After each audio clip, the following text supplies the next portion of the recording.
Hello मेरे school के नटखट बच्चों, कैसे हैं आप लोग। वेलकम है आपका मेरे चैनल में जिसका नाम है साइंस वाली हिमानी मैम। तो बच्चों, मैं हूँ साइंस वाली टीचर। तो मैं करा रही हूँ आपको क्लास 10th का पूरा एनसीईआरटी बुक का वन टू लाइन मतलब लाइन टू लाइन एक्सप्लेनेशन।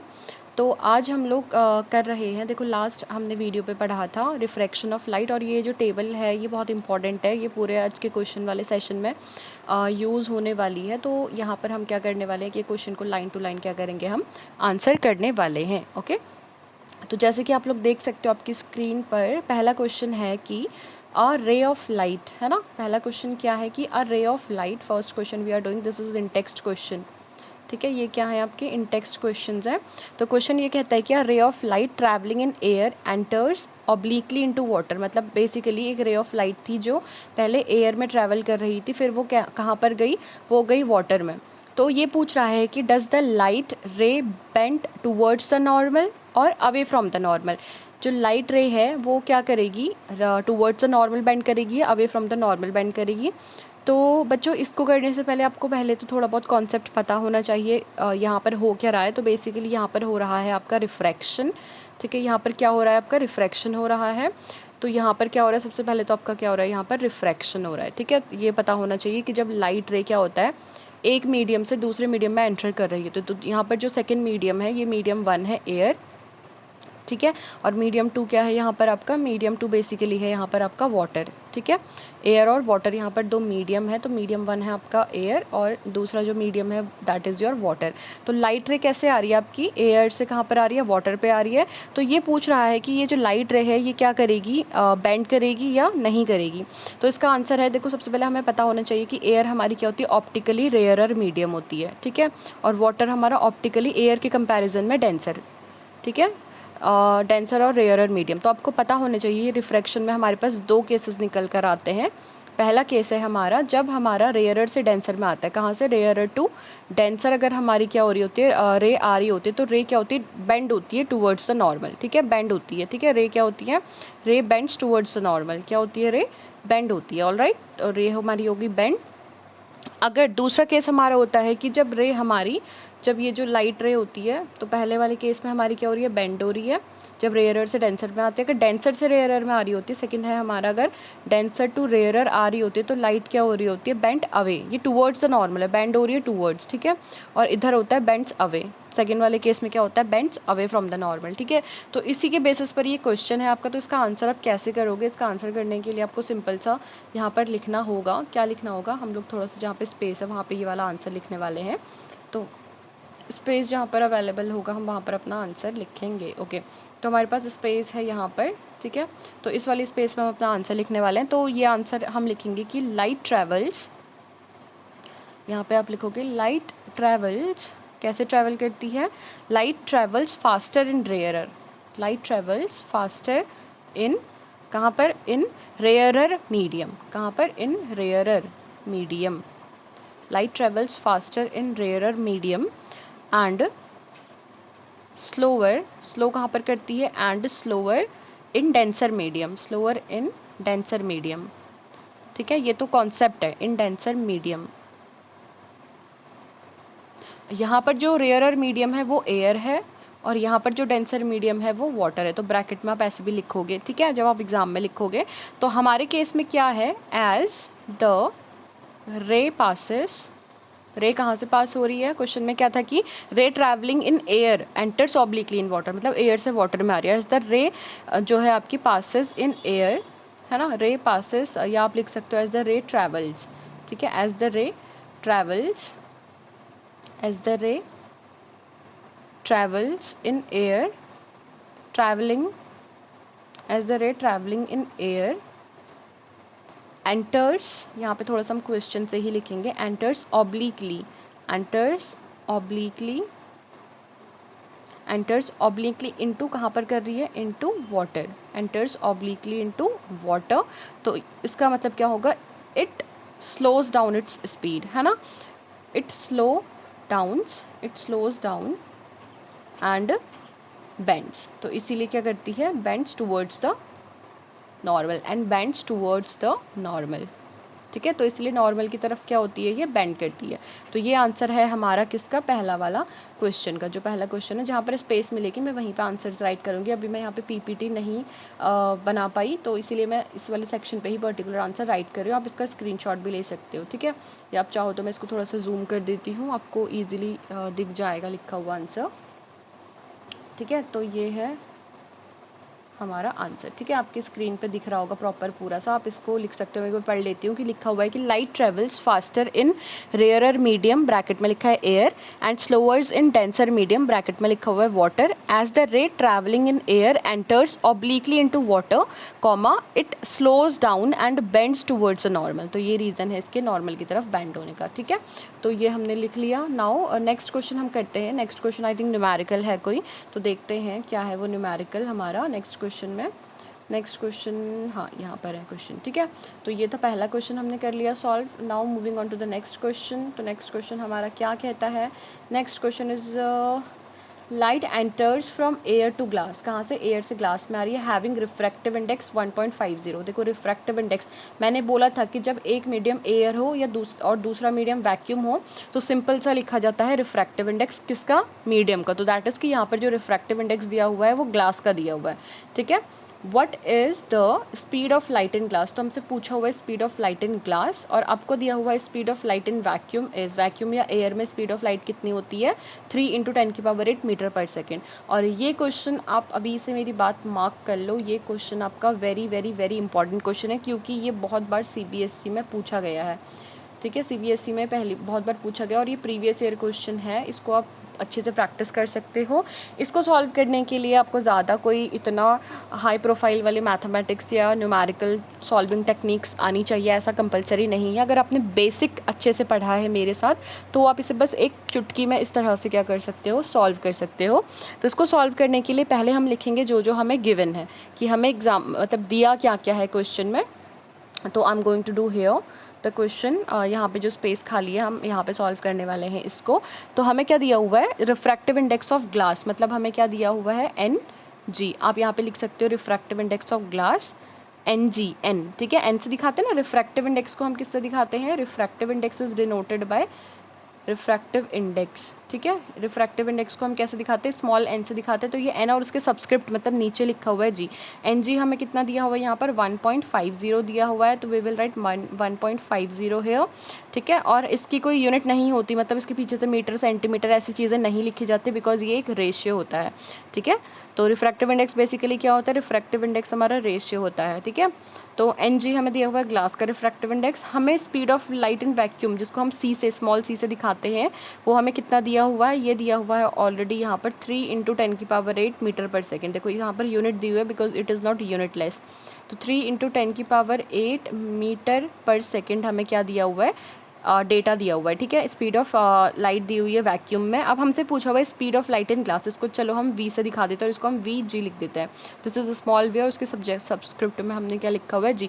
तो ये हमें क्या करना है, कैलकुलेट करना है, ठीक है। तो इतनी इन्फॉर्मेशन हमें दी हुई है, तो इसी इन्फॉर्मेशन से हम पूरा क्वेश्चन सॉल्व कर लेंगे, क्योंकि क्वेश्चन है बहुत ईजी, क्योंकि हमें पता है N जो होता है वो रेशियो होता है speed of light in air upon speed of light in medium, ठीक है। Speed of light in air ये हमारा जनरल फॉर्मूला होता है। यहाँ पर N की जगह पर हम NG लिखेंगे और V की जगह पर VG लिखेंगे, तो हमारा फॉर्मूला आ जाएगा। और यहाँ से हमारा VG क्या निकल कर आएगा, यहाँ से हमारा VG निकल कर आएगा VG इज़ इक्वल्स टू, देखो मैं यहीं पे इरेज करके लिख देती हूँ, ठीक है। VG यहाँ से क्या बन के आ जाएगा, सिंपल सा हम क्या कर देंगे, इसको इधर ले जाएंगे और N को इधर लेकर आएंगे, तो ये फॉर्मूला हमारा बन जाएगा।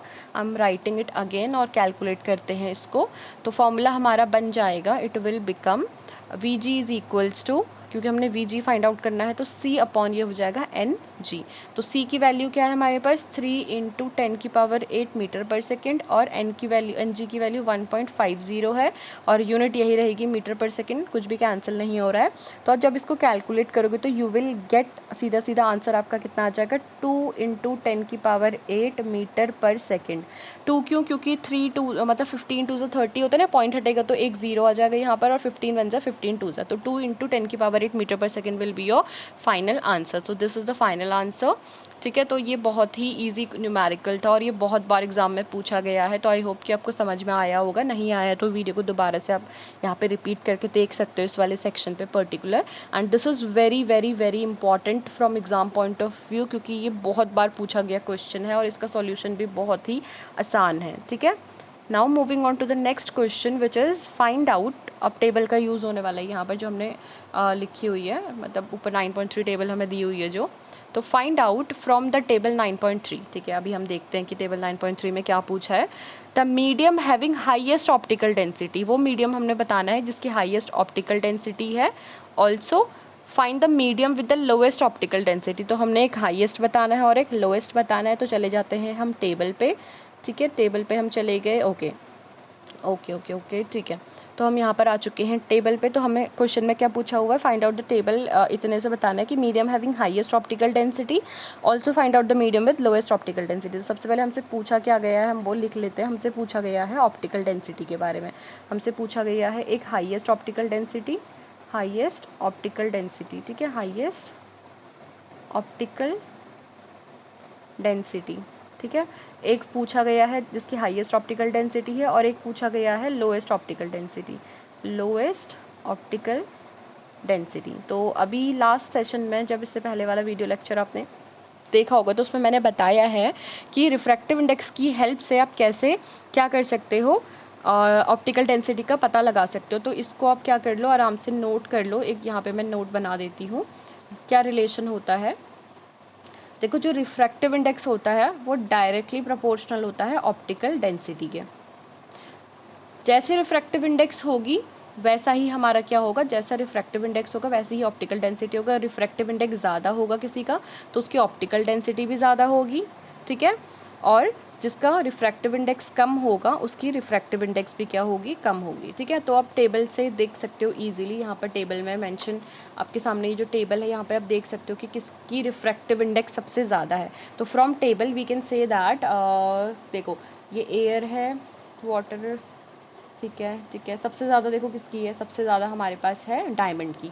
जब हमने टेबल अच्छे से देखी पूरी टेबल, तो हमने देखा कि सबसे ज़्यादा रिफ्रैक्टिव इंडेक्स डायमंड की है, तो इसकी ऑप्टिकल डेंसिटी सबसे ज़्यादा होगी, तो इसकी क्योंकि हाईएस्ट ऑप्टिकल डेंसिटी। ठीक है, तो पहला आंसर यही हो गया कि डायमंड आप लिखोगे from the given table we can conclude that diamond has highest refractive index 2.42, so it has largest optical density. ठीक है, तो इसको चलो मैं लिख के बता देती हूँ। जब करना ही है तो हम अच्छे से करेंगे ताकि आपको कोई कन्फ्यूजन ना हो। काफ़ी सारे बच्चे ऐसे होते हैं जो नहीं लिख पाते हैं खुद से भी, तो देखते हैं चलो। ठीक है, ओके, तो ये चीज़ आपने नोट कर ली होंगी, नहीं करिए तो फिर से वीडियो रिपीट करो पीछे और इसको नोट कर लो। ऑनलाइन पढ़ने का यही फ़ायदा है। ठीक है, तो यस, तो हम यहाँ पे लिखने वाले हैं इसका आंसर। तो आंसर हमारा ये है कि आंसर, ओके, आंसर में आप क्या लिखोगे, डायमंड हैज़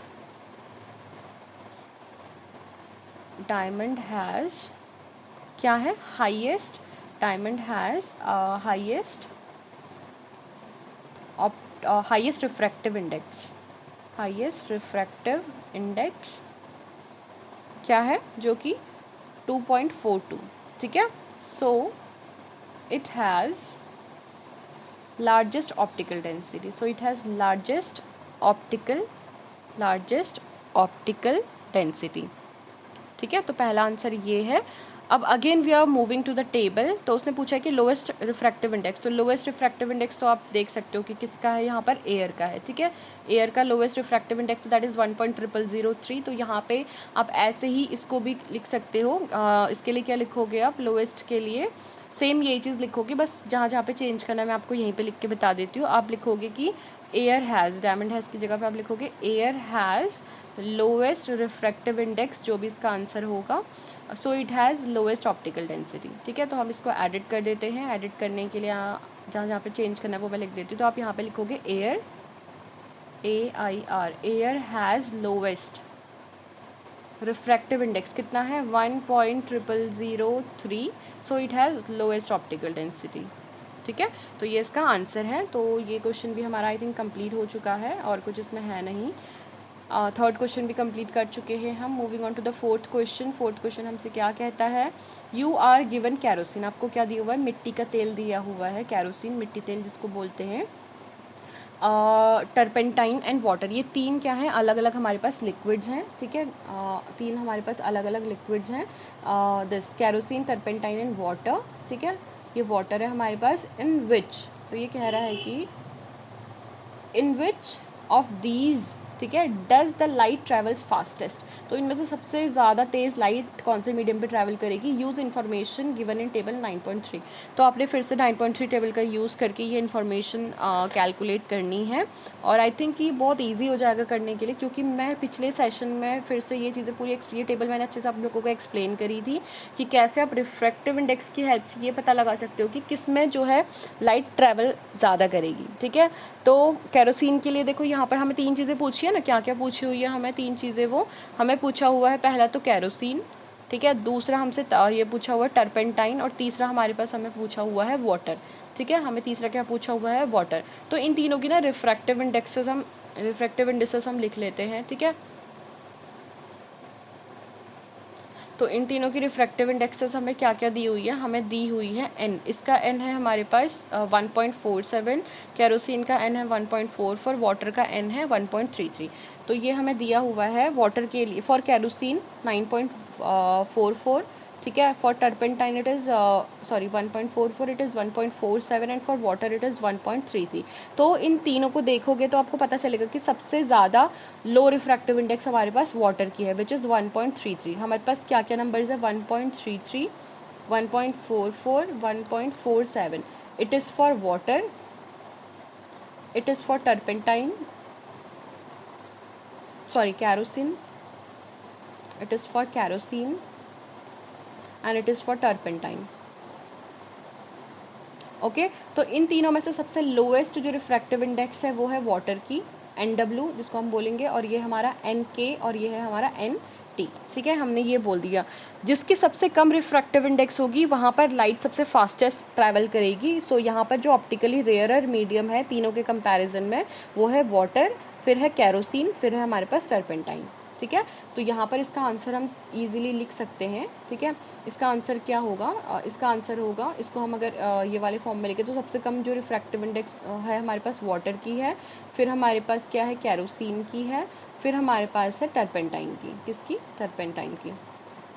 ये तीन डिफरेंट लिक्विड्स हैं। तो सबसे ज़्यादा लाइट जो है फास्टेस्ट वो किस में ट्रैवल करेगी, light will travel faster in water because it has lower refractive index, that is it light can easily travel in this liquid which water as compared to these two another liquids, water has lower refractive index, that is why light can travel easily in this, okay। Now moving on to the next question which is question number 5। तो question number 5 हमसे क्या कहता है, इसको पढ़ते हैं। Question number 5 कहता है कि refractive index of diamond is 2.42, okay, what is the meaning of this statement. तो इस स्टेटमेंट का मतलब क्या है, सिंपल सा इसका आंसर है कि आपने यहाँ पर बताना है कि रिफ्रैक्टिव इंडेक्स की डेफिनेशन क्या होती है। तो रिफ्रैक्टिव इंडेक्स ऑफ डायमंड की आपको यहाँ पर डेफिनेशन लिखनी है, तो जहाँ पर फ्री स्पेस होगा वहाँ पर लिख लेते हैं इसकी definition.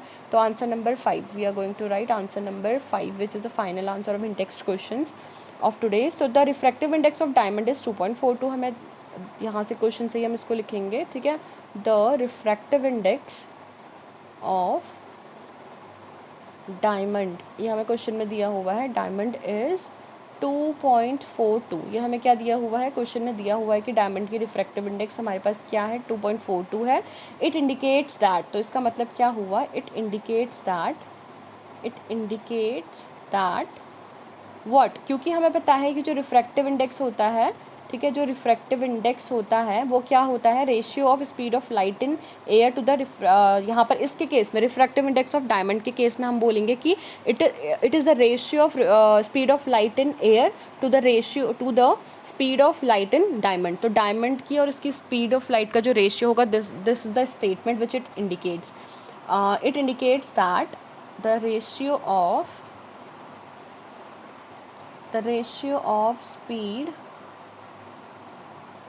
of light in air to the किसका, to the speed of light in diamond is क्या दिया हुआ है 2.42। So this is the statement that the question indicates. तो सिंपल सा इसको आप स्क्रीनशॉट ले सकते हो या सॉल्व कर सकते हो, आपकी मर्जी है। तो क्वेश्चन हमारे पास कह रहा है कि the refractive index of diamond is 2.42। What is the meaning of this statement. तो इसका सिंपल सा ही आंसर है कि जो रेशियो दिया हुआ है speed of light in air to the speed of light in diamond, it is 2.42। तो this is the final answer. ठीक है, ये आप नोट कर सकते हो, फाइनल आंसर है ये। ठीक है, इसको आप स्क्रीनशॉट ले लो या आपको कुछ समझ में नहीं आ रहा तो कमेंट सेक्शन में आप पूछ सकते हो। तो ये हो चुके हैं हमारे in text question complete. Next video में हम लोग बात करेंगे रिफ्रैक्शन बाय स्फेरिकल मिरर्स। अब स्फेरिकल मिरर्स पे रिफ्रैक्शन की बात हम करेंगे तो वो मिरर्स नहीं कहलाएंगे, उस टाइम पे वो कहलाएंगे लेंसेज, बिकॉज लेंस जो होता है वो हमारे मिरर्स का कॉम्बिनेशन होता है। तो नेक्स्ट टॉपिक हम लोग करने वाले हैं रिफ्रैक्शन बाय स्फेरिकल मिरर्स। तो स्टे ट्यून्ड। अगर वीडियो पसंद आ रही हो तो वीडियो को लाइक करें, चैनल पर नए हैं तो चैनल को सब्सक्राइब करें, एंड येस वीडियो को लाइक तो ज़रूर ही कर देना एंड कमेंट भी करना। अगर जो पार्ट समझ में नहीं आता है सब्सक्राइब तो कर ही देना, क्योंकि मैं इतनी मेहनत कर रही हूँ। मेरे चैनल पे अभी हो चुके हैं 8 EIGHT 8 ओनली 8 सब्सक्राइबर्स। तो यस 1 से 8 हो गए, 8 लोग मुझसे जुड़ चुके हैं। जो 8 लोग मेरे चैनल पे जुड़े हुए हैं उनके लिए उनका तहे दिल से मेरा शुक्रिया कि वो मुझे सपोर्ट कर रहे हैं इन दिस। तो बस यही है, इसी तरह हंसते रहिए, मुस्कुराते रहिए और पढ़ाई करते रहिए विद इन्जॉयमेंट। फिजिक्स एक बहुत प्यारा सब्जेक्ट है, तो इस सब्जेक्ट को इन्जॉय कीजिए। Bye bye, take care.